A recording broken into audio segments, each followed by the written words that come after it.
घटना चक्र में आपका बहुत बहुत स्वागत है। सबसे पहले आज का एजेंडा। 33 विधानसभा और 3 लोकसभा सीटों के उपचुनाव में बीजेपी को लगा करारा झटका, लेकिन बड़ा सवाल क्यों लगी बीजेपी को चपत और क्यों हुई सपा और कांग्रेस की जीत। हमारे साथ भारतीय जनता पार्टी के प्रवक्ता हैं अनिल बलूनी साहब, बहुत बहुत स्वागत है। हमारे साथ कांग्रेस पार्टी के नेता हैं नीता मिश्रा जी, बहुत बहुत स्वागत है। हमारे साथ डॉक्टर पी.के. जैन, राजनीतिक विश्लेषक हैं, वरिष्ठ पत्रकार पुष्पन कुलश्रेष्ठ और अवधेश कुमार जी हैं। आप सबका बहुत बहुत स्वागत है। सबसे पहले अनिल जी, इस झटके के पीछे के कारण क्या है? देखिए, जो आज अभी रिजल्ट आए हैं जी, निश्चित तौर पे कुछ हमारे जो आशा के अनुरूप नहीं रहे हैं। हम लोग उन रिजल्ट को देख रहे हैं, उनकी समीक्षा कर रहे हैं।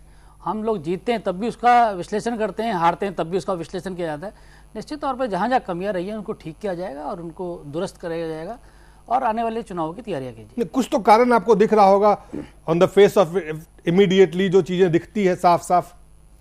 नहीं, मैंने कहा ना, देखिए उसका अब ये उसका हम लोग उस पर अनुसंधान कर रहे हैं और निश्चित तौर पर जो होगा वो पार्टी के अंदर बैठ के उस पर चिंता किया जाएगा। टेलीविजन चैनल पे तो उस पर नहीं बात करेंगे। 100 दिन पहले और 100 दिन बाद में इतना फर्क क्यों? नहीं, देखिए 100 दिन का इशू ही नहीं है। आप उत्तर प्रदेश के अंदर कुछ सीटों पे चुनाव होता है कि किसी और प्रदेश में चुनाव होता है। देखिए, मैं खुद उपचुनाव लड़ा हूँ। आप तो आपका चैनल उत्तराखंड में काफी देखा जाता है और मैं उत्तराखंड से आता हूँ और उत्तराखंड में मैं उपचुनाव लड़ा हूँ। उपचुनाव की टेंडेंसी को मैं बहुत बेहतर जानता हूँ। उपचुनाव एक बिल्कुल एक अलग सीट के लिए चुनाव हो रहा है, वहाँ ना कोई वातावरण है, ना कोई माहौल है, उस पर कोई देश के किसी माहौल का कोई प्रभाव नहीं है। तो मुझे लगता है कि इसको कोई देश से जोड़ना और किसी हवा से जोड़ना वो ठीक नहीं, और लहर से जोड़ना, मोदी जी से जोड़ना, केंद्र सरकार से जोड़ना बिल्कुल उचित नहीं है। आप ये कह रहे हैं, अनुचित है। Doctor PK. जैन साहब जी, आप कितने इत्तेफाक रखते हैं अनिल साहब की बातों से? मेरे तो अपने कारण हैं इसके जी, और मैं शुरू से निगाह रखे हुए था कि जिस प्रकार बीजेपी ने जातिवाद को बढ़ावा देने की कोशिश की, बीजेपी ने, हाँ, क्योंकि उनकी तरफ से जो एक लव जिहाद का मुद्दा बार बार करा गया, और दूसरी बात है योगी आदित्यनाथ ने जो कुछ किया और जो कुछ उनके वक्तव्य रहे, उसको देख करके ये मैं तो काफी दिन पहले सशंकित हो गया था। वो सोच रहे थे कि जितने भी हिंदू वर्ग है वो एकजुट हो जाएगा और शायद उसका परिणाम अच्छा देखने में आएगा। जो लोकसभा वाला फैक्टर उन्होंने अपनाने की कोशिश की, ऐसा मुझे लगता है कि लोकसभा में जो ध्रुवीकरण जिस प्रकार से किया गया था वो उन्होंने कोशिश यहां भी की, जो कि फेल हो गया, पहला कारण। दूसरा ये कि इस बार वोटिंग परसेंटेज बहुत कम था, जिसकी चर्चा मीडिया में बिल्कुल नहीं की जा रही। 30%, 40%, 50% तो शायद कहीं भी नहीं, एक आध जगह कहीं हुआ हो तो स्थिति अलग है। वोटिंग परसेंटेज जब बढ़ता है तो मुकाबला जो है वो रोचक होता है। इस बार मुझको ऐसा लगा, आप ये कहते हैं कि उनके प्रचार में बीजेपी ने जिस तरह से प्रचार हल्के में लिया। मैं ये कहूंगा कि बीजेपी का प्रचार बहुत ज्यादा नजर नहीं आया। बीजेपी ने अपने पूरे प्रचार को मोदी के ऊपर केंद्रित कर दिया। शाह को उन्होंने वहां का अध्यक्ष बना दिया, तो वो सोच रहे थे कि शाह और मोदी की गोटी को हम लोग खेल के ले जाएंगे। लेकिन जैसा कि मेरे मित्र अनिल भाई ने भी कहा कि जो लोकल उपचुनाव होते हैं उनकी टेंडेंसी अपनी एक अलग चलती है, एक अपनी अलग रीति चलती है। देश का आप उनसे इत्तेफाक रखते हैं इस बात पे? जी, इस बात से इत्तेफाक रखते हैं कि उपचुनाव के जो वो कह रहे हैं, हाँ, उससे बहुत ज्यादा प्रभाव नहीं पड़ता। मोदी को जोड़ के नहीं देखा जाए, मोदी के लहर को जोड़ के नहीं देखा जाए, नहीं देखा जाना चाहिए। लेकिन इतना मैं जरूर कहूंगा, इसका एक दूसरा भी एस्पेक्ट है, क्योंकि मैं विश्लेषण कर रहा हूं इसका, कि एक उनके अहम को ठसक पहुंची है कि मोदी के नाम से हर चीज बहती चली जाएगी। इससे कहीं कहीं मैं देखिए 33 सीट पर वोटिंग हुई, 33 की 33 सीट पर मोदी या शाह का एजेंडा काम नहीं किया, ऐसा भी मानना उचित नहीं रहेगा।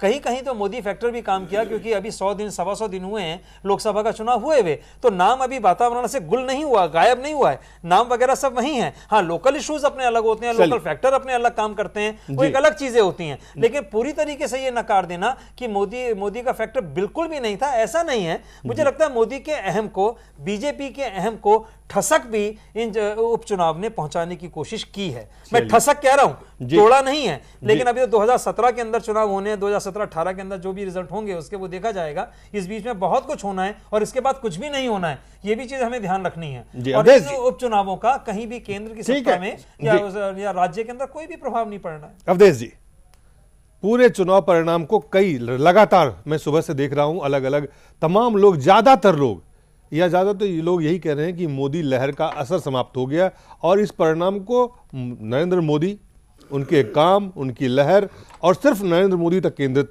ज्यादातर लोग रखे हुए हैं।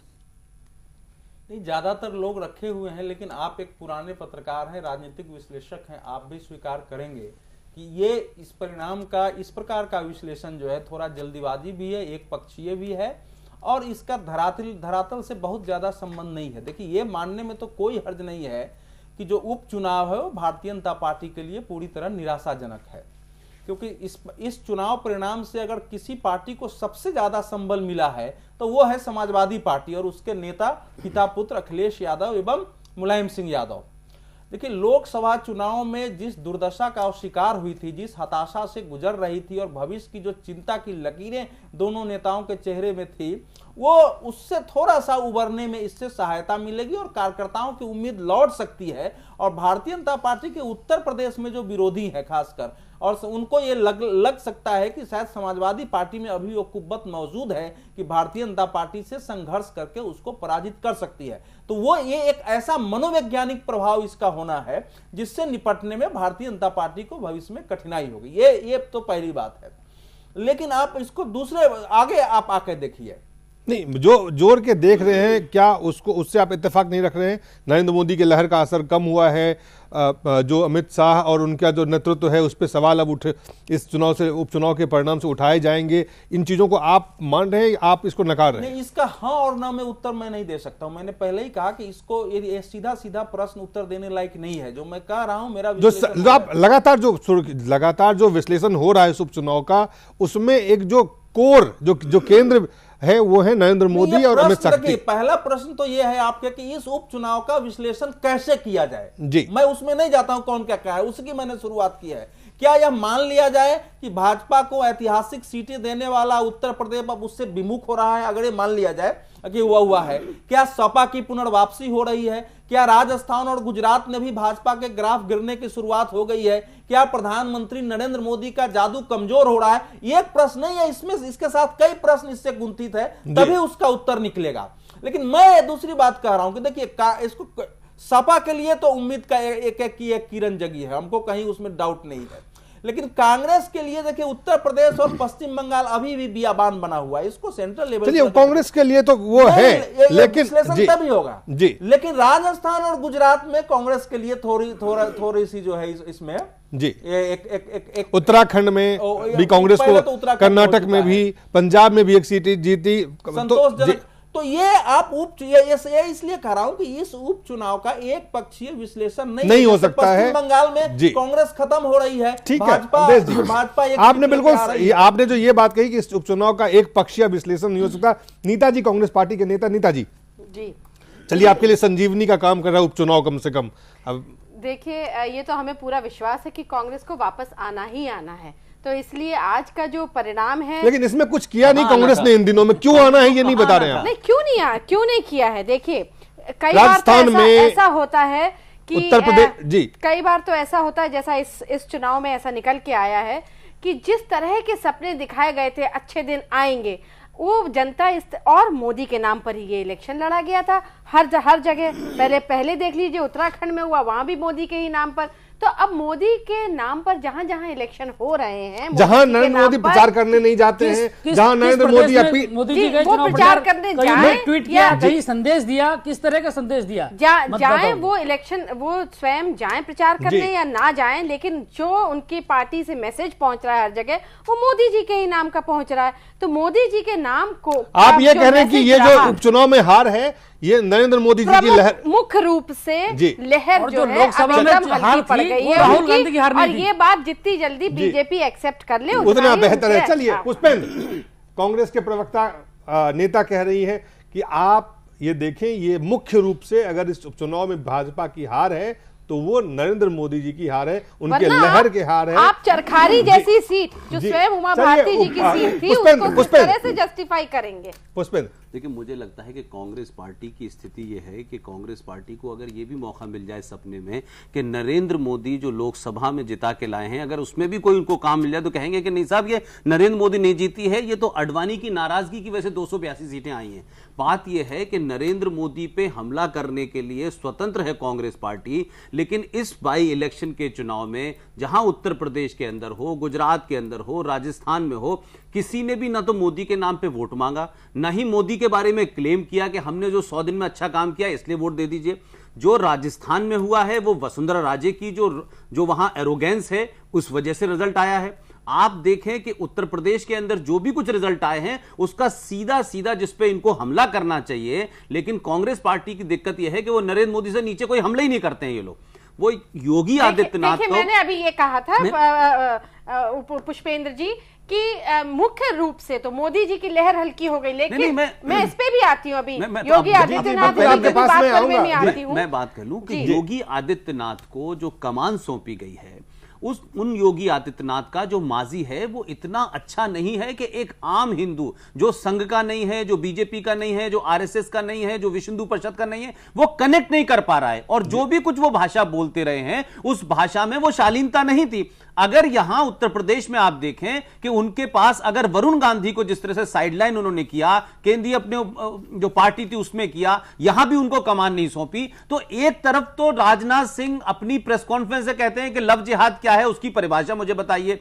दूसरी तरफ राजनाथ सिंह जिस नर्सरी से निकल के आए हैं उस नर्सरी का जो मुख्य पत्र है उसमें इंग्लिश और हिंदी दोनों में लिखा है ताकि राजनाथ आसानी से पढ़ लें, वो लव जिहाद नहीं पढ़ पाए। एक तरफ हिंदुत्व में आप लव जिहाद कह रहे हैं, दूसरी तरफ गृह मंत्री कुछ कह रहा है, एक तरफ धारा 370 पे आप कहते हैं आते ही खत्म हो जाएगी, अब आप कहते हैं धारा 370 पे बात मत कीजिए। तो ये जो कंट्राडिक्शन है, जो भारतीय जनता पार्टी एक मुंह से बात नहीं कह पा रही है, संघ कुछ कह रही है, बीजेपी कुछ कह रही है, विश्व हिंदू परिषद कुछ कह रहा है, योगी आदित्यनाथ कुछ कह रहे हैं, इसकी वजह से इनको खामियाजा भुगतना पड़ा है। आप कह रहे हैं कि कोई एक मत नहीं है, संगठन, व्यक्ति, नेता जो है वो अलग अलग सुर में अलाप रहे थे और ये लोगों को कंफ्यूज किया। आप ये कह रहे हैं।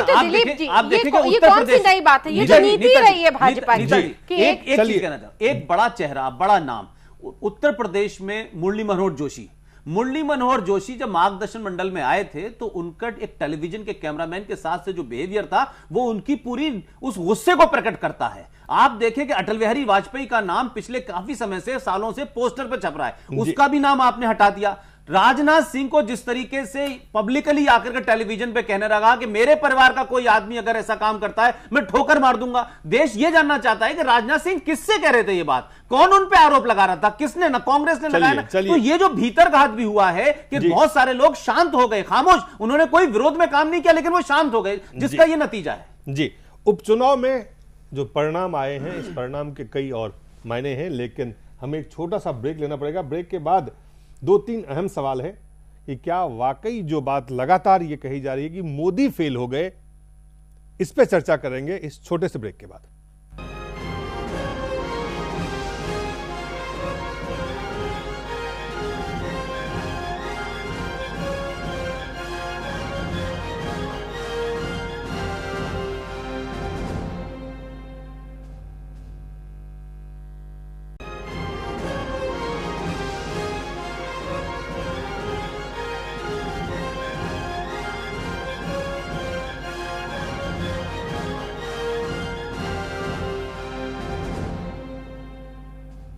एक बार फिर से स्वागत है घटना चक्र में। हम चर्चा कर रहे हैं उपचुनाव के परिणाम पे। उपचुनाव के परिणाम चौंकाने वाले हैं क्योंकि अभी कुछ दिन पहले, 100 दिन पहले, भारतीय जनता पार्टी को उत्तर प्रदेश में जिस तरह की सफलता मिली थी, चुनाव में जिस तरह के परिणाम उनके पक्ष में आया था, उसके ठीक विपरीत परिणाम उपचुनाव में आए हैं।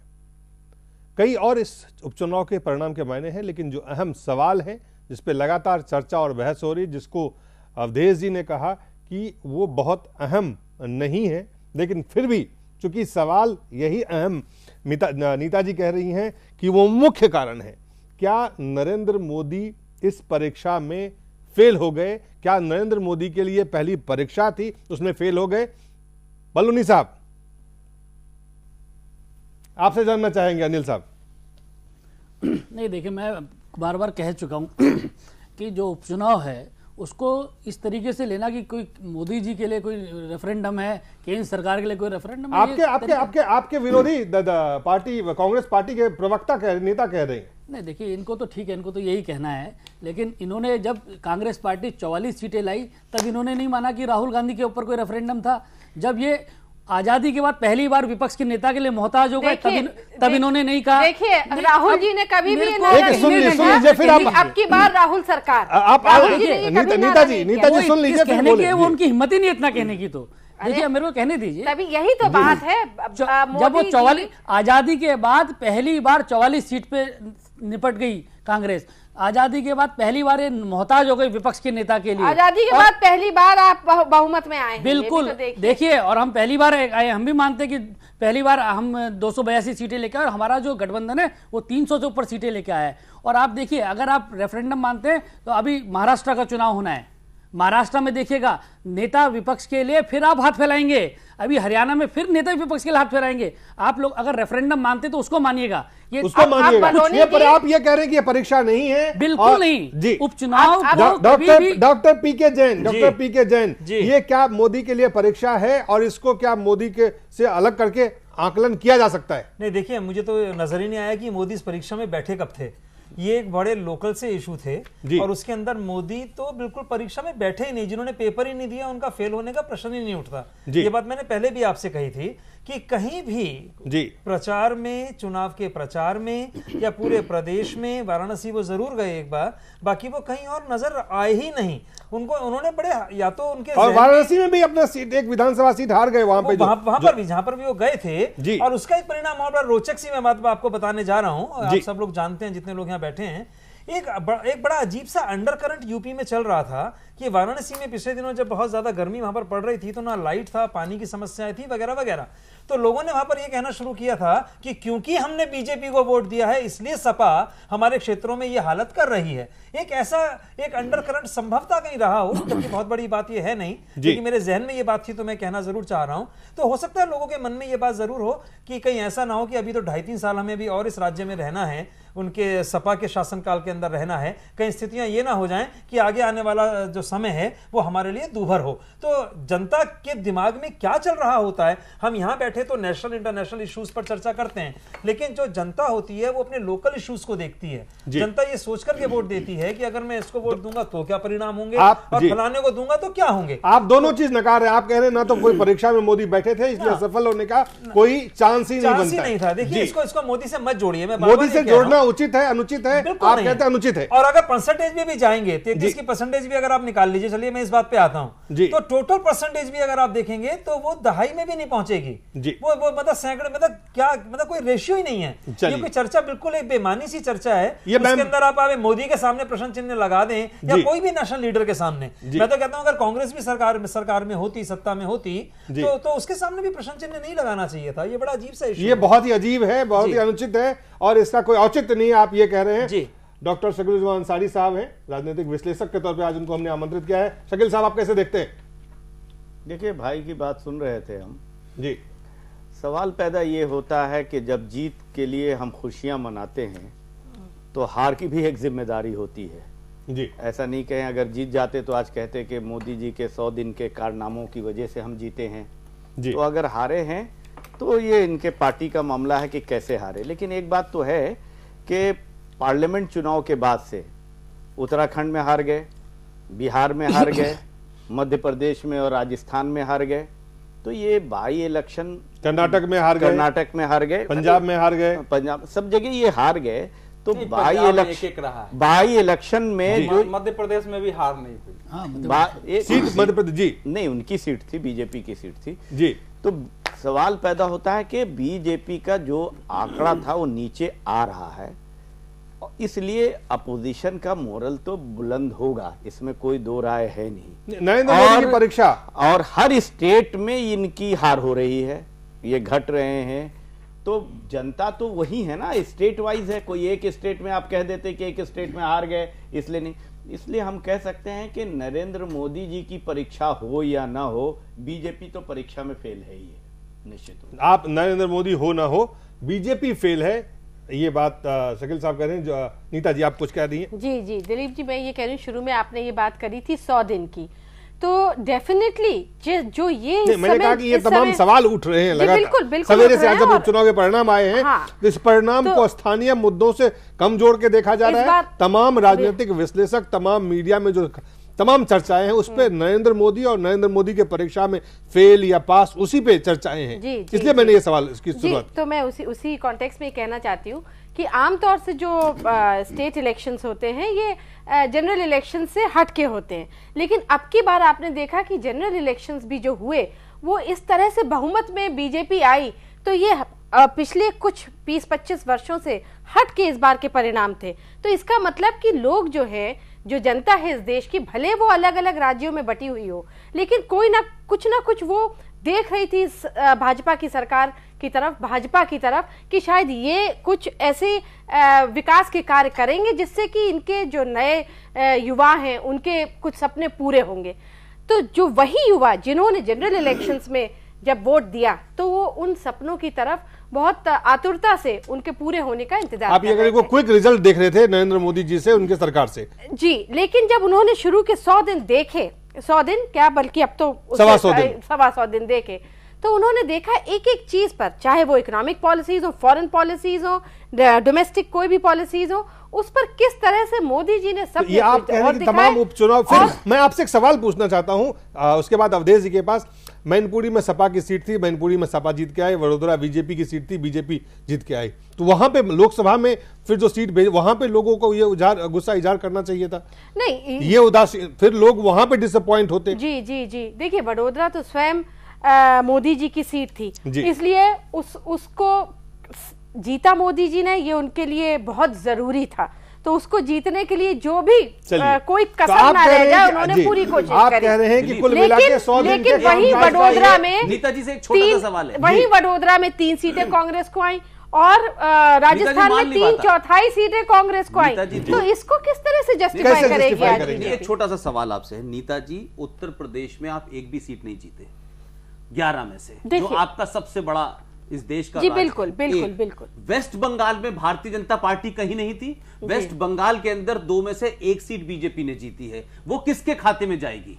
देखिए वो किसके खाते में जाएगी बताइए। वेस्ट बंगाल की जो एक सीट जहां भारतीय जनता पार्टी का खाता नहीं था, टीएमसी को हरा के आई है, न वहां अमित शाह गए थे न मोदी गए थे, वो किस वजह से जीते हैं ये मुझे बता दें। इसके कई फैक्टर्स हैं। यूपी को अगर हम लेते हैं, यूपी के एक फैक्टर होता है, यहाँ कई फैक्टर होते हैं। कांग्रेस पार्टी देखिए लोकल 11 में से 1 सीट नहीं जीती, बंगाल में आप जो आज हम यहाँ बात कर रहे हैं, राजस्थान का देख ही नहीं रही है कैसे उत्तर प्रदेश से इनके राहुल गांधी उत्तर प्रदेश से आते हैं, सोनिया गांधी उत्तर प्रदेश से आती है, वहाँ इनकी जमानत एक सीट में बसती है। यहाँ पे आज बात हो रही है मोदी जी के इन्फ्लुएंस, बाकी लोकल फैक्टर्स भी होते हैं, इन्फ्लुएंस किसको? अवधेश जी आप जी, मेरा जो सवाल है कि जो सवाल उठ रहे हैं कि मोदी जी की पहली परीक्षा थी ये और उसमें वो फेल हो गए, 2 अहम सवाल उठ रहे हैं। आप भी लगातार सवेरे से आप देख रहे हैं, बोल भी रहे हैं, क्या जो बात पीके जैन साहब कह रहे हैं कि ये अनुचित है, इससे जोड़ के नहीं देखा जाना चाहिए, उसकी जरूरत नहीं है।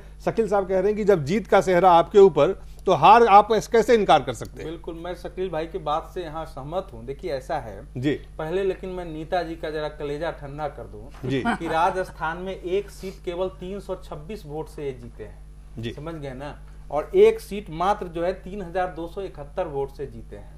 तो अभी ज्यादा, और जो इन्होंने टीडीपी से वहां हारा है, आपको मालूम है कि टीडीपी से आपकी जो हार हुई है वो कितने से हुई है?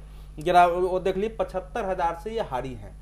तो जो कांग्रेस के हार का और जीत का वो देख लेंगे तो जरा सा दूसरे परिणाम के दूसरे दिखाई देते। अब बोलिए नहीं, मैं बोल रहा हूँ इस समय, जब मैं बोलता हूँ आप हम केवल याद कराने के लिए कहा हूँ, बाकी आपके पक्ष में भी आ रहा हूँ। सवाल है कि देखिए मोदी चुनाव प्रचार में जाए या ना जाए, मोदी हर जगह उपस्थित थे। कैसे उपस्थित थे?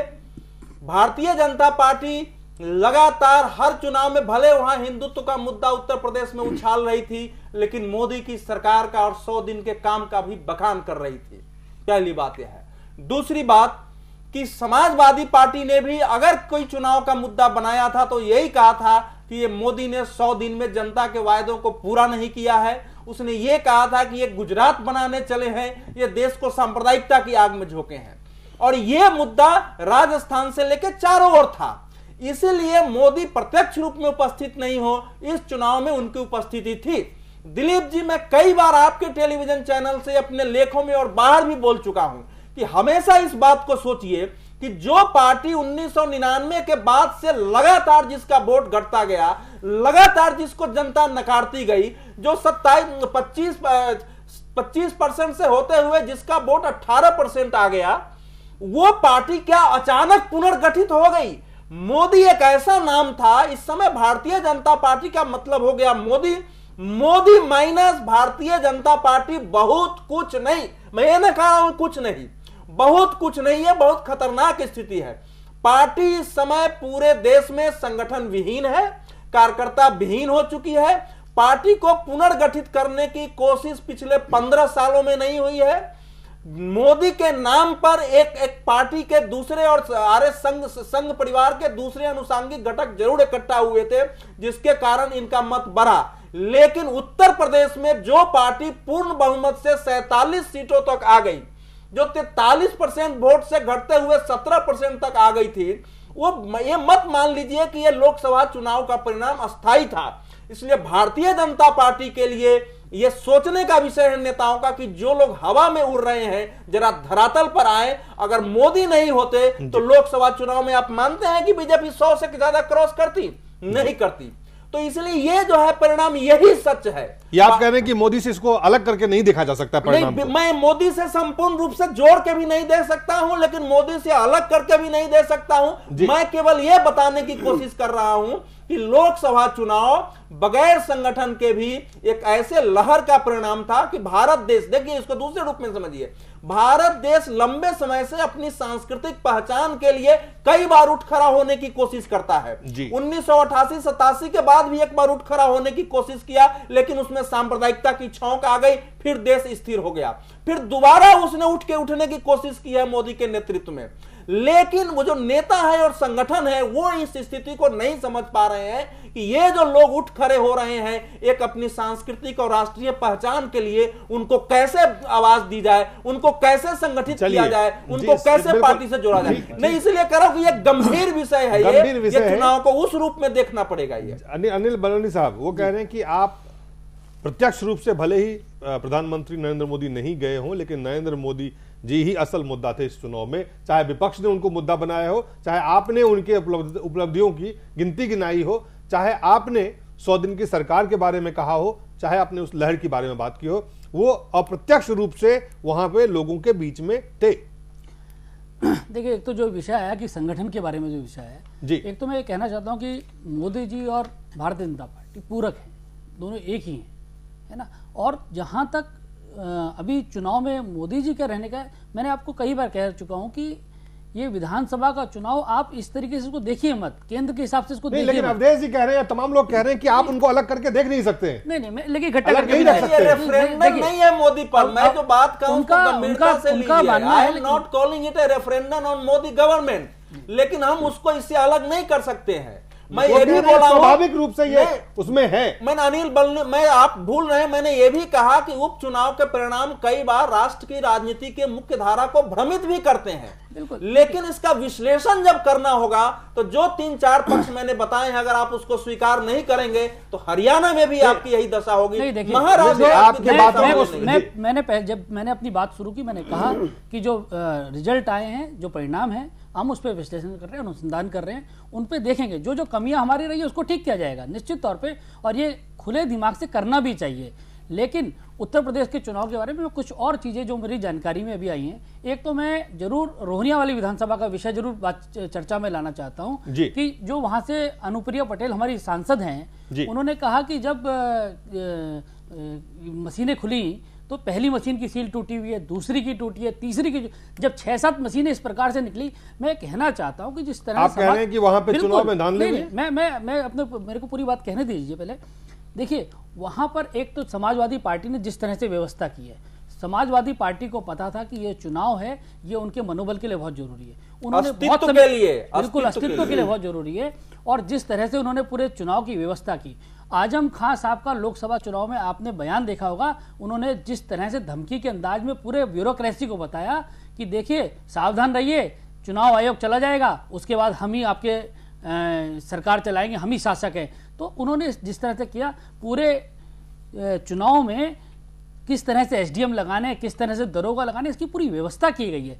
हमको आशंका है कि चुनाव में जिस तरीके से इन्होंने किया कहीं ना कहीं उसमें फाउल प्ले भी हुआ है, इसकी भी हो रही है। और समाजवादी पार्टी बूथ लूटने की सबसे जो इनकी मास्टरी सी चीज की रही है, मेरे को इसलिए लगता है लोकसभा में नहीं लूट पाए वो। नहीं, लोकसभा में देखिए आईबी की रिपोर्ट आप देखिए लोकसभा चुनाव में ये बिल्कुल बात खुल के आई, इनकी सही है थोड़ा, नहीं लोकसभा चुनाव में ये बात खुल के आई है, आईबी की रिपोर्ट है कि कितनी लोकसभा, करीब 10 या 9 लोकसभा में इन्होंने बूथों में व्यवस्था की है, बूथ लूटे गए हैं। मेरे पास प्रश्न है, आपकी पार्टी ने उसका मुकाबला क्यों नहीं किया? यही तो प्रश्न है कि कार्यकर्ता देखिए मेरे पास एक एसएमएस आया है, मुझको उसकी सत्यता का पता नहीं है, लेकिन मुझे ये अभी एक एसएमएस मेरे पास आया है जो उत्तर प्रदेश से आया है, उसकी सत्यता मेरे को नहीं मालूम है, लेकिन उसमें कहा गया कि 15 करोड़ रुपए बूथ व्यवस्था के लिए किया गया, वहां के अधिकारियों के लिए किया गया। तो मुझको ये भी है कि उत्तर प्रदेश के अंदर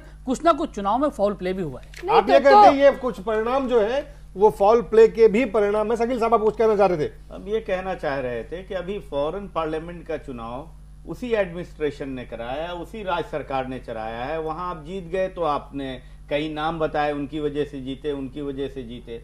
आज आप हार गए तो जनता के ऊपर प्रश्न चिन्ह लगा रहे हैं, एक मिनट, प्रश्न चिन्ह लगा रहे हैं कि लूट हो गई, खसोट हो गई। इसकी रिपोर्ट आप पहले कभी नहीं थी, आपको शक भी नहीं था। लोकसभा चुनाव में भी किया, विधानसभा चुनाव में भी किया, अभी भी किया। ये बातें आप देखिए किस प्रकार से हमारी आदित्यनाथ जी को किस प्रकार से रोका गया। नहीं, हमारी बात होने दीजिए पहले, अब आप बोल रहे हैं। दूसरी बात, आप सीधी बात यह है कि आपने जो वो एजेंडा वहां फिक्स किया था आदित्यनाथ जी को, जिसका नाम आप ले रहे हैं, वो कम्युनल एजेंडा बहुत देर तक किसी राज्य में आप चलाइएगा, उब जाएंगे लोग। तो वो एजेंडा से उब गए थे, उसका ये नतीजा है कि आप लगातार वही एजेंडा आप ये कह रहे हैं शकील साहब कि ये नरेंद्र मोदी की परीक्षा पास या फेल की बात नहीं है, बात ये है कि जो भारतीय जनता पार्टी ने इस उपचुनाव में एजेंडा रखा वो एजेंडा नहीं चला, एकदम 100% एजेंडा गलत था। और पीके जैन साहब दोनों से कि ये जो उग्र या हिंदुत्व के बाद जो उन्होंने शुरू किया, चाहे जिस तरह के भाषण हो, जिस तरह से उन्होंने कानून को तोड़ के वहां पे रैली की, तो ये तमाम जो उग्र उनके चुनाव प्रचार में देखे गए, उसको लोगों ने नहीं स्वीकारा वहां पे। नहीं उन्होंने लखनऊ कैसे जीत गए? लखनऊ में तो जबरदस्ती सभा की थी, पूरा भाषण दिया था। जैन साहब जी सवाल ये तो ऐसे थोड़ा इसका विश्लेषण मैं इसको जी कुछ और दृष्टि से भी होगा। जी देखिए ये असल में ना रिजल्ट, जैसे अवधेश जी ने भी कहा, अंसारी जी ने भी कहा, पुष्पेंद्र जी ने भी कहा, हम किसी एक मत पे नहीं पहुंच पा रहे हैं इस बहस से। असल में ये रिजल्ट इतना स्कैटर्ड रिजल्ट है। जैसे पश्चिम बंगाल की बात अगर हम करते हैं तो वहां पर मोदी का मुद्दा कैसे काम कर गया या नहीं करा, हम दोनों चीजें मान सकते हैं। और यूपी के अंदर जो स्थितियां रहीं, राजस्थान में जो स्थितियां रहीं, वहां पर विजय राजे सिंधिया का जो मुख्यमंत्री, मैं नाम भूल रहा हूँ शायद उनका, वो वसुंधरा राजे सिंधिया जी, तो उनकी वो स्थितियां थी कि वो कुछ टशन में थी, कुछ आंतरिक उनके कलह थे, अपनी समस्याएं उनकी थी, मोदी जी से कुछ उनकी गुजरात में सीधे छीन ली बीजेपी। गुजरात के अंदर जो स्थिति थी वो बिल्कुल ही अलग है। वहां पर जो है एक बड़ी कमजोर मुख्यमंत्री के रूप में देखा जा रहा है उनको। मतलब ये कि वहां बीजेपी की 2 सीटें दीसा और मंगल कांग्रेस ने जीत ली, छीन ली उनसे। जी, मैं वही आपसे कह रहा हूं। इसका रीजन ये रहा कि कहीं कहीं आक्रोश है, कहीं शांति है, कहीं उग्रता है। अगर अलग अलग राज्यों को हम देखें, हम सभी राज्यों को एक साथ रख करके विश्लेषण नहीं कर सकते। अगर पश्चिम बंगाल की स्थिति देखेंगे वो बिल्कुल अलग है। लेकिन तमाम राज्यों में एक सिमिलरिटी है, हर जगह बीजेपी की हार हुई है। नहीं है सर, नहीं है। यूपी के अंदर आप स्थिति देखिए, आप एक अगर पश्चिम बंगाल को छोड़ दें, जी आप बिहार में हार हुई, पंजाब सर मैं एक स्टेट का आपको बता रहा हूं, मैं उत्तराखंड में 3 की 3 सीटें हार गई। जी वहां पे आप गुजरात में देखें, बीजेपी की 2 सीटें कांग्रेस ने छीन ली। आप लखनऊ में, उत्तर प्रदेश में देखें, पश्चिम राजस्थान में देखें, बीजेपी की सीट छीनी गई है। सर मैं आपको यही बताने की कोशिश कर रहा हूं कि हर जगह अलग फैक्टर हैं। एक जगह मुख्यमंत्री नाराज है तो इसलिए मुख्यमंत्री जो है वो शांत बैठी हुई है तो वो कांग्रेस के पाले में चली जाती हैं। एक जगह यूपी के अंदर बीएसपी ने मान लो परोस के थाली में बीएसपी का खड़ा ना होना, बीएसपी ने कहा भाई चलो ठीक है जी हम तो लड़ेंगे तो नहीं, चलो लेकिन हम खड़े भी नहीं होंगे। तो क्या आप ये मान के नहीं चल रहे हैं कि अगर बीएसपी खड़ी होती तो आज स्थिति क्या होती? क्या कोई विश्लेषण ये कर पा रहा है कि अगर बीएसपी आज अगर लाइन में होती तो बीएसपी भी तो कुछ रिजल्ट, कुछ वोट लेके जाती, तो उठ किस कर बैठता? अगर हम आज सपा के मिले हुए एंगल अगर देते नहीं सर, ये एंगल बहुत जरूरी है सर। ये एंगल हम आपकी बात से सहमति है कि ये एंगल दे रहे हैं, तो इसको आप सोचिए ना कि ये वोट अगर पोलराइज हो, ये पार्टियां अगर एडजस्टमेंट करें, तब तो बीजेपी का अस्तित्व नहीं रहेगा कहीं। नहीं, निश्चित रूप से इसका परिणाम हो सकता है, इसको इस तरह देखा जा सकता है। यूपी ये इशारा कर रही है कि अगर कल को बीएसपी और मुलायम, जिसकी संभावना बहुत कम है, अगर इकट्ठे हो जाते हैं तो कांग्रेस के लिए और बीजेपी के लिए स्थिति बहुत सुविधाजनक नहीं होगी। बीएसपी ने अगर बीएसपी होती, मैं बिल्कुल स्पष्ट रूप से आपसे कहना चाहता हूं, बिहार की तरह कोई महागठबंधन होता तो बीजेपी का उत्तर प्रदेश में नहीं जीत पाती।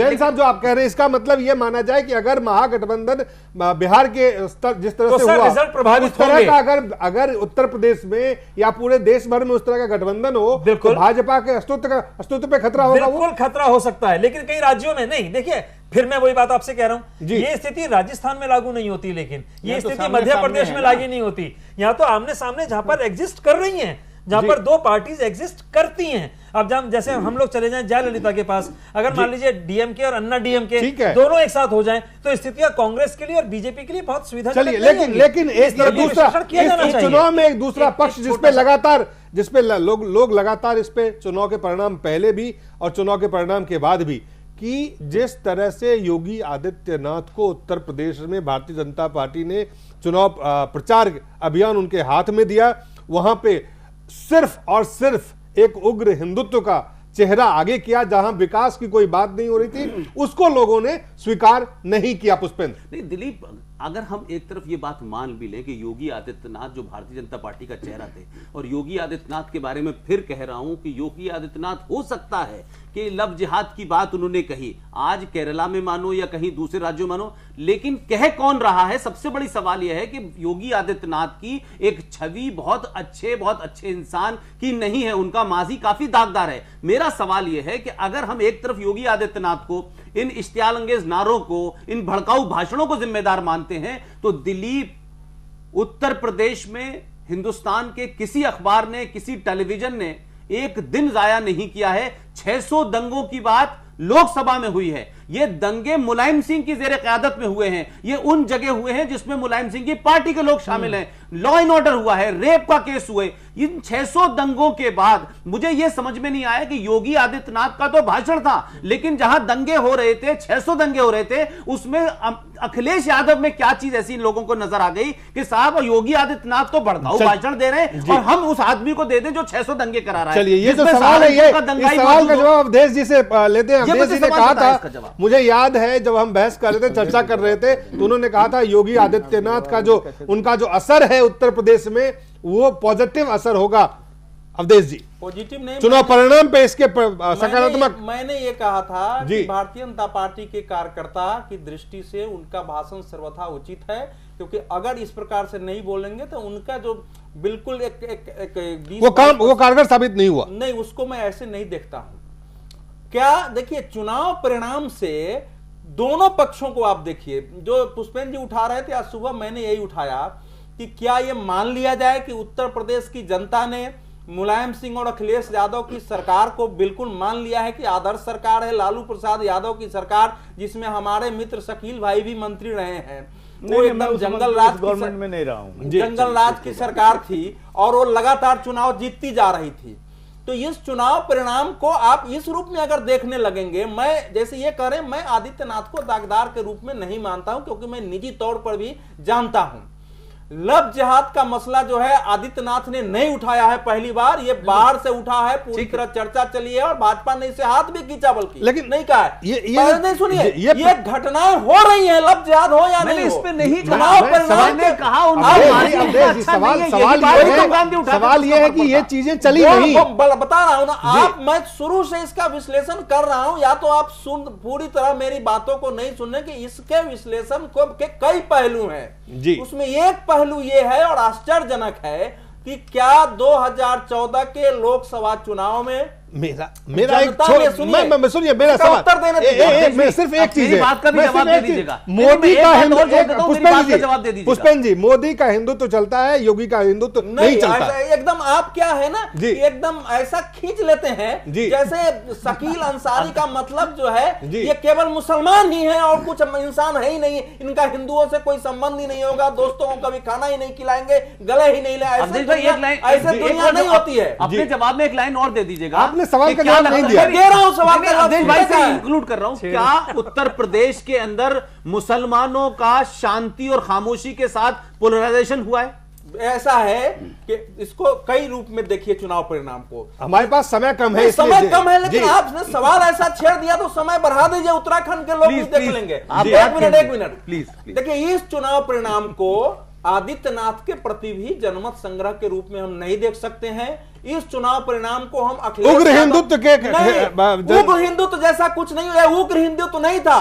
जो एक साक्षी महाराज क्या कह रहे थे, साक्षी महाराज क्या कह रहे थे, प्रियंका गांधी क्या कह रही थी, आप भैया मैं उस पर अलग से बहस करिए तो मैं मदरसों पर भी बात करूंगा, मैं गोहत्या पर भी बात करूंगा, वो अलग करूंगा। लेकिन मैं ये कह रहा हूं कि आदित्यनाथ ने, आजम खान ने जो कहा कि भैया हो रहा है, उसका एक जवाब दिया था और भारतीय जनता पार्टी इसी आधार पर देश में बढ़ी थी। इसलिए इसको नकार मत दीजिए। अगर भाजपा इसको छोड़ेगी तो जीरो पर आ जाएगी, मैं आपको कह रहा हूं। मैं इसको बिल्कुल गलत पहली बात। दूसरा यह है कि अखिलेश यादव के शासन में क्या गुंडागर्दी नहीं है, अपराध नहीं है, क्या इसमें लुटेरे नहीं है, क्या भ्रष्टाचार नहीं है? ये किसी पर नहीं। जैसे जैन साहब ने कहा बसपा का, वैसे ही मान लीजिए कि 5 सीटें पश्चिम उत्तर प्रदेश में थी और राष्ट्रीय लोक दल ने चुनाव ही नहीं लड़ा, तो राष्ट्रीय लोक दल का वोटर बीजेपी को वोट देने नहीं जाएगा। आपको कई फैक्टर इसमें देखने पड़ेंगे। भारतीय जनता पार्टी के लिए मैं मानता हूं कि एक संगठन विहीन पार्टी होकर रह गई है, ये उसके लिए आईना दिखाने का है कि संगठन पर काम करो, लेकिन बाकी किसी के लिए उछलने का नहीं है। बल्कि भारत की राजनीति के दृष्टि से यह चुनाव अत्यंत ही चिंताजनक इस मायने में है कि फिर से परिवार जीत रहा है, फिर से जातिवाद जीत रहा है, फिर से संप्रदायवाद जीत रहा है, जिससे कि 2014 के लोकसभा चुनाव में थोड़ा थोड़ा बदलाव की संभावना दिखाई दी थी। अवधेश भाई जो बात आप खुद ही कह रहे हैं, क्या आपको नहीं लगता कि जो पार्टी संगठन विहीन हो गई हो, जिस पार्टी ने अपनी एग्जीक्यूटिव में अपने चंपुओं को रखा हो, जिस पार्टी ने एक तरफा तरीके से बुजुर्गों को एक साइड लाइन कर दिया हो, जिस पार्टी की एरोगेंस इस लेवल पे हो गई हो कि जो आपका ट्रेडिशनल पार्टनर है महाराष्ट्र के अंदर, उसको आप आंखें दिखा रहे हो, हरियाणा में आप अपनी चला रहे हो, तो इस पार्टी की यह हार मैं समझता हूं इस आत्ममंथन के लिए जरूरी नहीं थी क्या? नहीं तो वो तो मैं बोल ही रहा हूं। चलिए वो बोल ही रहे हैं। अनिल जी बहुत सारे सवाल का जवाब संक्षेप में। सबसे नहीं, जो आपने अभी महाराष्ट्र की बात की है, महाराष्ट्र में हमारे साथ, हरियाणा में आपने हजका से संबंध तोड़ दिया। देखिए हरियाणा में हजका को हमने 2 लोकसभा दी थी, क्या रिजल्ट रहा, और उसके बाद वो कहेगी 50% सीटें हमको मिल जाए, तो इसलिए हजका उसमें जेन्युइनली बात, लेकिन अति आत्मविश्वास में वो निर्णय हुआ।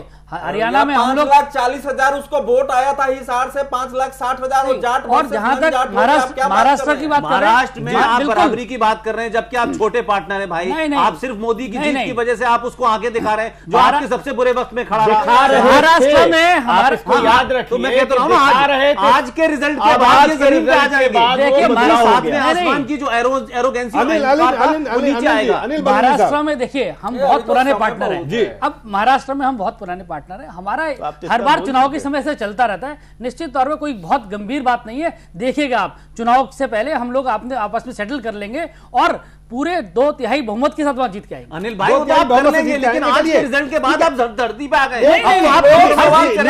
आप बताइए क्या पिछले चुनाव में इस बार समाजवादी पार्टी के कार्यकर्ता बाय हुक और क्रूक इस चुनाव को जीत रहे हैं, और जब समाजवादी पार्टी के लोग तो किसी को नामांकन तक दाखिल करने नहीं देते हैं, किडनैप कर लेते हैं और कुछ नहीं होता है। मैं यही सवाल मैं नीता जी से पूछना चाहता हूं। उत्तर प्रदेश से निकाल के राज्य भेजना ये सुसाइडल अटेम्प्ट है, क्योंकि उस व्यक्ति को गांव-गांव के कार्यकर्ताओं का पता था, जिसको फोन करके लोकसभा में उसने खड़ा किया। योगी आदित्यनाथ को नेता बनाने के लिए भी कल्याण सिंह का उत्तर प्रदेश में होना जरूरी था, कम से कम अगले विधानसभा चुनाव तक। ये लोग समझ नहीं पा रहे हैं चीजों को। चलिए वो समझ नहीं पा रहे, लेकिन जो बात है आप जो स्थिति है यहाँ पे, एक तरफ जो भाजपा का प्रचार था और दूसरी तरफ उत्तर प्रदेश की जो नहीं। शकील साहब आपके लिए भी ये सवाल है, जो उत्तर प्रदेश में कानून व्यवस्था है, जो वहां पे स्थिति है, जिस तरह से वहां पे दंगे हुए, जिस तरह से वहां पे बलात्कार के मामले आए, उसके बावजूद भी अगर इस तरह की जीत होती है समाजवादी पार्टी की, तो इस जीत को बीजेपी को छोड़ दें, अगर इस जीत को कैसे देखा जाए, कैसे आप विश्लेषण करेंगे? ये भी एक अहम सवाल है। देखिए इस समय सपा के जीत को मान लिया जाए कि क्या लोगों ने बलात्कार, कानून व्यवस्था खराब या उस तरह के दंगों को, मुझे ऐसा लगता है कि लोगों को इस समय विकल्प की कुछ कमी उनको लगी, महसूस लगी। हुई तो वो मानते हैं कि बीजेपी से बेहतर विकल्प सपा है। कांग्रेस पार्टी को दिया। हाँ, लोगों को क्योंकि कम्युनल कार्ड इस बार उनका जो खेला बीजेपी ने तो खेलना चाहा, जी। वो कार्ड फेल हो गया कॉमन कार्ड नहीं खेल रहे थे। मुझे लग रहा है होने मैं कह रहा हूं, डेफिनेटली आप ऑप्शन की बात कहते हैं, आप तो ऑप्शन में थे, करना आप चाहा, तो भाजपा समाजवादी ने पार्टी करना से ज्यादा चाहा, थे। वो बैकफायर कर गया। वो बैकफायर कर गया, बिल्कुल बैकफायर। चलिए। आपके तो पार्टी शकील के साहब, दोनों शीर्ष शकील नेता साहब, ये एक अहम तथा सवाल है। माता और पुत्र वहीं से है, क्यों नहीं विकल्प देते वहां? ये एक सवाल देखिए, है। इस पर पार्टी गहन चिंतन इस कर पर रही पार्टी है गहन चिंतन कर रही है, लेकिन पार्टी है या शकील साहब, एक से नीता ऑर्गेनाइजेशन वहाँ वीक है, शकील इसमें साहब कोई से- दो राय नहीं है। उसको और मजबूत शकील करने की कोशिश की जा रही है। 400-500 एक से नीता जी 400-500 दंगे होते हैं उस राज्य में, छोटे छोटे लगातार दंगे होते हैं, कानून व्यवस्था पे लगातार सवाल उठते रहते हैं। जिस तरह के वहां पे स्थिति बनी हुई है, विकास के नाम पे कुछ काम नहीं होता है वहां पे, ये तमाम लोगों को सबको पता है। इसके बावजूद भी वहां पे समाजवादी पार्टी की जीत होती है। इस जीत का अगर हमें विश्लेषण आपको करना हो तो आप कैसे करेंगे, ये सवाल है। नहीं, अब क्या वहां सेकुलरिज्म जीता है जहां दंगे हुए हैं 400? विश्लेषण की जहां तक ताल्लुक है, इसमें कई महत्वपूर्ण विषय आ जाता है जब विश्लेषण में। अभी एक बात तो ये आप मान कीजिए कि दंगे जहां हो रहे हैं, 600-700 दंगे की चर्चा की जा रही है, अमन और चैन तो खत्म हो गया। जनता चाहे वो किसी वर्ग की, वो प्रभावित हो जा रही है।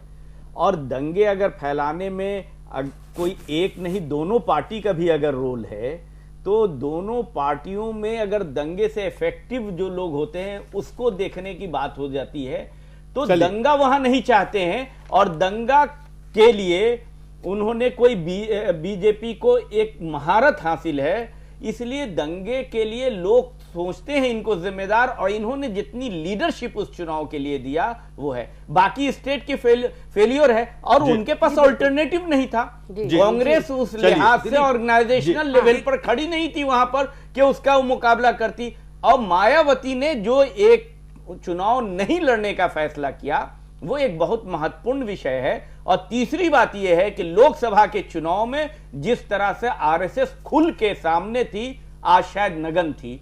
तो ये सब जिन तरह से इनके ऑर्गेनाइजेशन नहीं थे, आरएसएस वहां मौजूद नहीं थी, बीजेपी की प्रचार तंत्र वहां नहीं थी, हर तीसरे सेकंड एक एडवर्टीजमेंट, तो ये सब बहुत सारी चीजें जिसकी वजह से ये हार हो रही है। इनको खुद सोचना चाहिए। एक चीज दिलीप जी बस मैं कहना चाहूंगी, सिर्फ मैं ये पूछना चाहता हूं आपसे, जो आपने कहा कि आरएसएस वहां नहीं थी और जो प्रचार तंत्र था वो भी नहीं था, क्या आपको लगता है कि पिछले कई दिनों पे, चाहे वो लव जिहाद के मामले पे हो, चाहे वो जीत का श्रेय देने के ऊपर पार्टी जो है श्रेय जो है राजनाथ और अमित शाह को दे रही है, भागवत जी कह रहे हैं ये सामूहिक है, ये अंतर्विरोध रहा। और जो संघ बार बार कहती रही, जो हिंदुत्व कार्ड पे भारतीय जनता पार्टी डिफेंसिव होती रही, धारा 370 को खाम, क्या अंतर्विरोध के चलते भी आरएसएस ने अपने आप को इस पूरे चुनाव से दूर रखा? नहीं, दूर क्यों रखा ये हम नहीं जानते हैं। लेकिन दूर की था। बाई इलेक्शन है उसमें, लेकिन राजनाथ सिंह कहते हैं लव जिहाद हमारे पास समय कम है। पीके जैन साहब से शुरुआत करेंगे। इस चुनाव के जो परिणाम आए उपचुनाव के लगातार अब तक, जी, इस चुनाव परिणाम का किस किस पार्टी के ऊपर क्या असर होने वाला है, सिर्फ एक एक मिनट में मैं चाहूंगा संक्षेप में आप अपनी बात को रखें। अब कांग्रेस में आज सोनिया जी को और राहुल जी को बहुत अच्छी नींद आने वाली है। सोनिया जी हिंदुस्तान में है नहीं, लॉन्ग टर्म शॉर्ट टर्म, बल्ले बल्ले। सर मैं लॉन्ग टर्म की बात ही कर रहा हूँ। मतलब एक ऊर्जा का संचरण तो होगा। एक सीट भी अगर वो जीत गए तो वो कहेंगे जी वो राहुल जी की वजह से जीते हैं, तो ये कहने के लिए उनके पास एक लाइन हो जाएगी। ये बात 4 राज्यों में चुनाव है। सपा के लिए तो बहुत ही बल्ले बल्ले है। अगले 2-2.5 साल उनके बहुत अच्छे बीतने वाले हैं, क्योंकि अगले 2-2.5 सालों के अंदर कोई और उपचुनाव वहां पर होने नहीं है, ना कोई लोकसभा के चुनाव होने हैं। दूसरी बात है, टीएमसी के लिए थोड़ी सोचने की बात है। ममता जी की जो नींद है वो थोड़ी सी तो जरूर उड़ी होगी कि वहां पर सेंध लग गई है। राजस्थान के अंदर वो बहुत, सिंधिया जी बहुत खुश हो रही होंगी कि देखो मैंने तुम्हें दिखा दिया कि मैं क्या हूं। जो उनका एक अंतर्मन था वो उन्होंने भावना है वो दूसरों तक पहुंचाई है। तो मेरे कहने का मतलब ये है कि सबने अपने भाजपा के लिए ढीले करें, भाजपा के लिए, और मोदी के लिए एक मैं बिल्कुल ये तो नहीं कहूंगा कि उनके लिए कोई एक आई ओपनर है या कुछ है, लेकिन वो अंदर ही अंदर सोचने पे ये विवश जरूर होंगे कि ऐसा ये क्यों हुआ और मुझे कहां अपनी नीतियों में बदलाव करने की जरूरत है। वो ओपनली इस बारे में कुछ भी कहें मुझे संशय है, लेकिन उनके कर्मों में आगे आने वाले समय में, उनकी नीतियों में, उनके कर्मों में, उनकी योजनाओं में ये चीज झलकेंगी। और लोकसभा के परिणाम कुछ और ही होते हैं और ये लोकल परिणाम कुछ और होते हैं। दोनों को बहुत ज्यादा जोड़कर नहीं देखा जाना चाहिए। शकील साहब, जो बातें मैंने पहले की उसी को आगे कांग्रेस के लिए उसी को हम आगे बढ़ाते हैं। कांग्रेस के लिए जरूर बीजेपी जो मुकाबले वाली बड़ी पार्टी, रूलिंग पार्टी है, उसकी हार कहीं ना कहीं होती है, तो ऊर्जा तो कांग्रेस को मिलेगा। समाजवादी पार्टी के लिए खुशी का एक लहर है, समाजवादी पार्टी के लिए। समाजवादी जीते हैं वहां पर, लेकिन ये सब चीजें छन्न हैं। आगे जो राज्यों के चुनाव हैं उसमें महत्वपूर्ण जो असर आएगा वो देखने की चीज है। लेकिन यहां से कांग्रेस को ऊर्जा जरूर मिला, इस बाई इलेक्शन के रिजल्ट से ऊर्जा मिला है, जिससे उनके वर्कर में थोड़ा सा जो एकदम मायूसी थी कि अब जैसे कांग्रेस खत्म हो रही है, वो उनको लग रहा है कि नहीं, अब कांग्रेस फिर से खड़ी हो रही है। पुष्पेंद्र, देखिए, एक विज्ञापन आता था कि अगर ये दाग जो हैं वो अच्छे के लिए हैं तो फिर अच्छे हैं। अगर भारतीय जनता पार्टी का अहंकार 7वें आसमान पे था, भारतीय जनता पार्टी सिर्फ अमित शाह और नरेंद्र मोदी का नाम रह गई थी, तो जमीन पे आएंगे और इसकी वजह से हरियाणा और महाराष्ट्र के अंदर जो ये धरातल पे बात नहीं कर रहे थे, हवा में उस नीचे आ जाएंगे। और अगर मैं कहता हूं कि हरियाणा महाराष्ट्र का चुनाव का रिजल्ट भारतीय जनता पार्टी के खिलाफ जाता है, तो नरेंद्र मोदी पे सवाल खड़ा होगा, अमित शाह पे सवाल खड़ा होगा, और इन चुनाव में बीजेपी जीतती है तो ये तमाम जितनी बातें कही जा रही हैं उनका कोई मतलब नहीं है। नीता जी। जी बिल्कुल, जैसे राजस्थान और गुजरात जैसे प्रदेशों में जहां कांग्रेस जीत करके आई है, तो डेफिनेटली कांग्रेस के मनोबल, उसके कार्यकर्ताओं के मनोबल पे बहुत इसका असर पड़ रहा है। मनोबल सबका ऊंचा हुआ है, लेकिन at the same time Uttar Pradesh जैसे जो इम्पोर्टेंट स्टेट्स हैं वहां पर एक भी सीट नहीं आई। ये एक चिंता का विषय है और इसके लिए सबको सोचना पड़ेगा कि क्या करा जाए कि आगे। जी अनिल बलूनी साहब, देखिए, जो उत्तर प्रदेश के अंदर जो परिणाम पूरे देश में उपचुनाव के जो परिणाम अब तक आए, उपचुनाव के जो परिणाम आए, हमने उनको देखा है और उनका भाजपा में, इस पे भाजपा में क्या अंदर खाने में क्या असर होगी? नहीं, देखिए, हम उसका विश्लेषण कर रहे हैं, कहाँ हमसे गलतियां हुई है, किन किन चीजों को विश्लेषण तो हो गया, हम लोगों ने किया, इससे ज्यादा आपने किया, ठीक है, हम अपने प्रेस पर किया ना, अब इनको ऑफिस में अनिल जी भी कोई एंटोनी कमेटी बनाने जा रहे हैं क्या?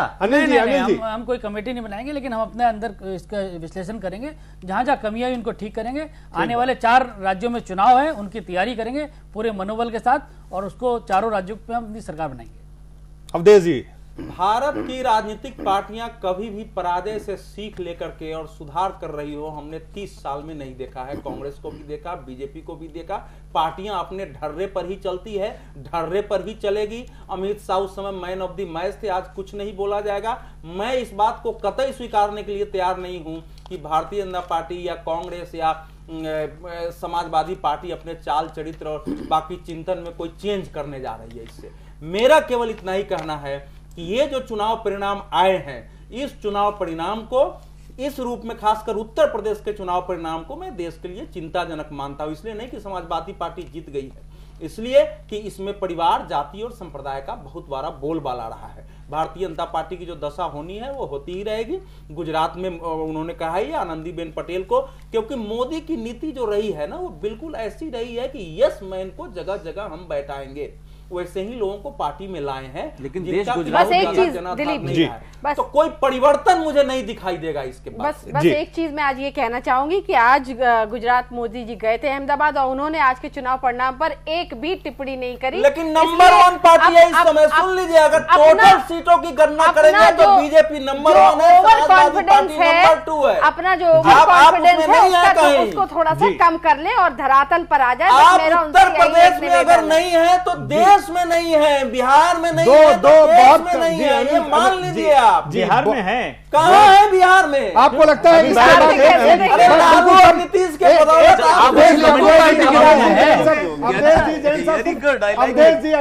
क्या? पुष्पेंद्र, एक सवाल, क्या इस उपचुनाव के परिणाम के बाद जो महागठबंधन जिसकी शुरुआत बिहार से हुई है, क्या विपक्ष जो मोदी विरोधी हैं, भाजपा विरोधी हैं, वो क्या लामबंद होंगे? बहुत कम। मुझे लगता है जो बिहार में इन्होंने एक्सपेरिमेंट किया है उसके रिजल्ट अच्छे आए हैं, ये हम सब जानते हैं कि 2 सीटें बढ़ गई। मेरी बात तो सुन ले भाई, लेकिन अगर ये गठबंधन राष्ट्रीय स्तर पर होगा और जिस तरीके से होगा उसमें फिर सेकुलरिज्म की ढपली बजाई गई तो लोगों को लगेगा कि ये तमाम विधवाएं फिर इकट्ठी हो गई हैं। जी डॉक्टर पीके जैन साहब जी, नहीं, मुझे तो ना हंसते बन रहा है ना कुछ कहते बन रहा है कि मतलब आज के इलेक्शंस ने हम सबको जो है वो भविष्य वक्ता भी बना दिया है। कई सारे सवाल छोड़ के चले गए। हम लोग राजनीतिक भविष्यवक्ता हैं और जल्दी नहीं तो वो भविष्य सर हम कितना निश्चित कर पा रहे हैं? महागठबंधन हमारे यहाँ बैठने से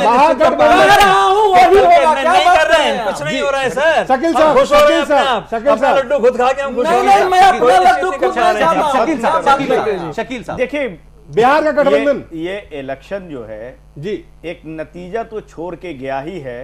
जिनको इससे फायदे उठाएं, लेकिन हम समझते हैं कि महागठबंधन बनेगा या नहीं बनेगा? हैं? महागठबंधन बनने के रास्ते साफ हो रहे हैं यहाँ से।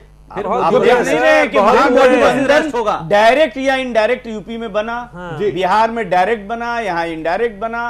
और जब भी एक बड़ी पार्टी आती है ना सामने तो गठबंधन बनते हैं। जब कांग्रेस पावर में थी तो बीजेपी के साथ ही सब लोग गठबंधन आपके लिए खतरनाक इस तरह का बनेगा साबित हो सकता है। नहीं देखिए, अगर गठबंधन बनता है उसमें हम कुछ नहीं कर सकते, लेकिन भानुमति का कुनबा बनाना चाहे बनाइए, लेकिन आपके पास भी था ना। चलिए अवधेश जी, लेकिन एक सेंटेंस। राज्यों में मुझे महागठबंधन की संभावना अत्यंत कम दिखाई दे रही है। चलिए अगर उत्तर प्रदेश हमने ऑलरेडी अपना समय ज्यादा ले लिया है। उत्तर प्रदेश में महागठबंधन बनेगा तो उसका लाभ भारतीय जनता पार्टी को मिलेगी, क्योंकि चलिए उसके चलिए राज्यों में बहुत बहुत धन्यवाद जैन साहब, अनिल साहब, पुष्पेंद्र, नीता जी, सबका बहुत बहुत धन्यवाद।